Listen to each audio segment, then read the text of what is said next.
Good morning to the class. कल हमने जैसे पढ़ा था, अपना सेशन शुरू किया था।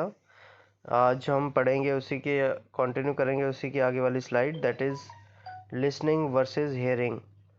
और होप सो आपको ये सेशन अच्छा लगेगा, क्योंकि इसमें बहुत सी चीज़ें आपको सीखने वाली हैं कि कैसे जो लिसनिंग होती है वो हियरिंग से अलग होती है, और आपके भी कुछ डाउट्स इसमें क्लियर होंगे। So now let's start the today's class. See this is your slide, जिसमें बता रहा है topic listening is not the same as hearing. मतलब लिसनिंग जो होती है वो हियरिंग की तरह नहीं होती है। लिसनिंग अलग होती है और हियरिंग अलग होती है, पर दोनों का मतलब एक ही होता है, सुनना। बट सुनना किस अंदाजे में सुनना, किस अंदाजन कैसे उसको सुनना, वो एक प्रोसेस होता है लिसनिंग का और हेयरिंग का अलग अलग। जैसे यहाँ पे देखिए आप, दो मैंने आपको यहाँ पे फोटोग्राफ लगाए हैं, साइड पे पिक्स लगाई हैं, पिक्चर्स, जिसमें देखो हेयर और लिसन लिखा हुआ है। हेयर में लिखा हुआ है a sound noise comes into the ear without you making an effort. आप कोई भी एफर्ट नहीं कर रहे हो, जो चीज़ आपको सुनाई दे रही है बस वो सुनाई दे रही है, और आप उसको वहाँ पे फोकस नहीं कर रहे हो कि ये क्या चीज़ है, क्यों है, किस लिए आ रही है मुझे आवाज़, कोई भी चीज़। तो ये आता है हेयरिंग में।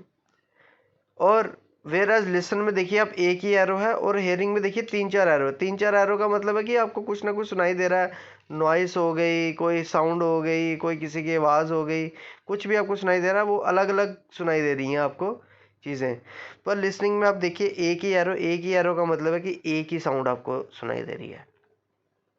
और जब आप एक ही साउंड को सुनते हो फोकस लगा के, तो वो एक पार्ट वो ही होता है क्या, लिसनिंग।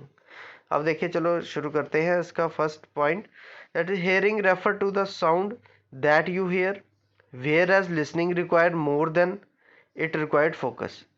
हेयरिंग जो होती है वो बताती है कि आपने कुछ सुना है, सिर्फ आपने कुछ सुना है। पर जो लिसनिंग होती है वो इससे कई गुना अधिक चीज़ है। वो क्या है कि लिसनिंग वो चीज़ है, आपने सुनी तो है कोई चीज़, पर उसमें आपने फोकस लगाया है। Let's start with the example. Class में जैसे आप हैं, आप क्लास में बैठे हैं, आपको आगे लेक्चर दे रहे हैं आपके टीचर। लेक्चर जब आपको दे रहे हैं टीचर, कुछ बच्चे होते हैं उनका ध्यान कहीं और होता है। उनको बाहर से कोई क्लास चल रही है, उनकी आवाज़ भी सुनाई देगी, बाहर कोई गाड़ी जाएगी उसका हॉर्न सुनाई देगा, ठीक है। और बाहर क्या है कि कोई एक्टिविटी चल रही है, जैसे कोई ड्रम बज रहा, उसका भी आपको सुनाई देगा। सो जो बच्चों का ध्यान वहाँ जाएगा और जो आगे पढ़ाया जा रहा है उस पर नहीं होगा, तो उसको बोलते हैं हियरिंग।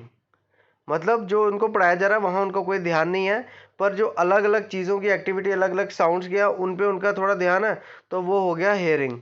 वेयर एज जो आगे टीचर पढ़ा रहा है, जब उसकी बात को अच्छे से वो सुन रहा है, चाहे कोई भी उधर से निकल रहा है, आवाज़ कर रहा है, कुछ भी है, तो दैट इज़ कॉल्ड लिसनिंग।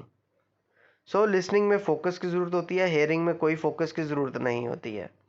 दूसरा, listening means paying attention not only the story but how it is told, the use of language and voice, and how the order person use his body and her body. Listening में देखो एक और चीज़ है, paying attention.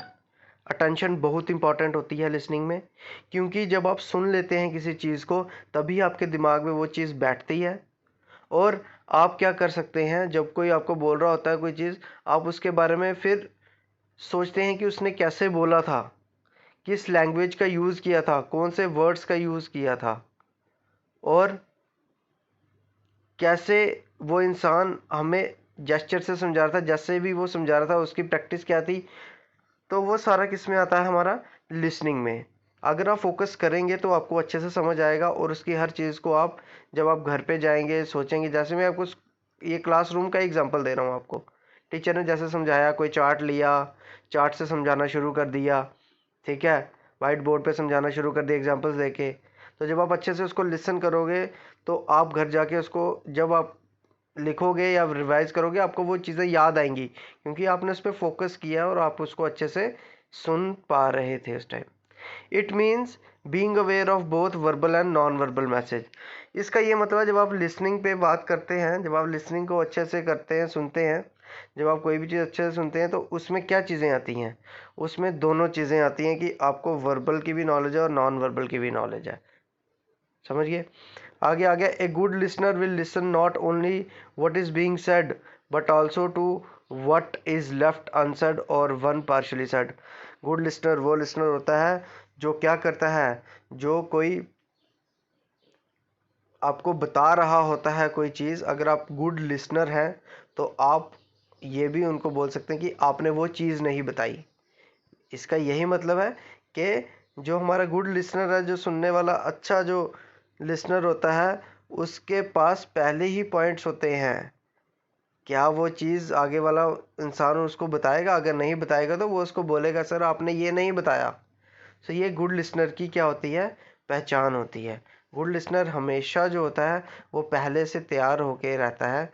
जो भी जैसे कोई भी टॉपिक आपने पढ़ना है क्लास में, तो आपका काम है पहले से उसको घर पे भी थोड़ा सा पढ़ लो, नेट पे सर्च कर लो, ताकि क्या कि आप अपने डाउट्स जो है वो पूछ सको after the class.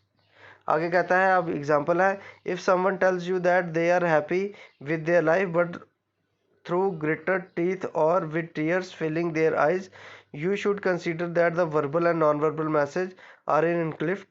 They may be do not mean what they say.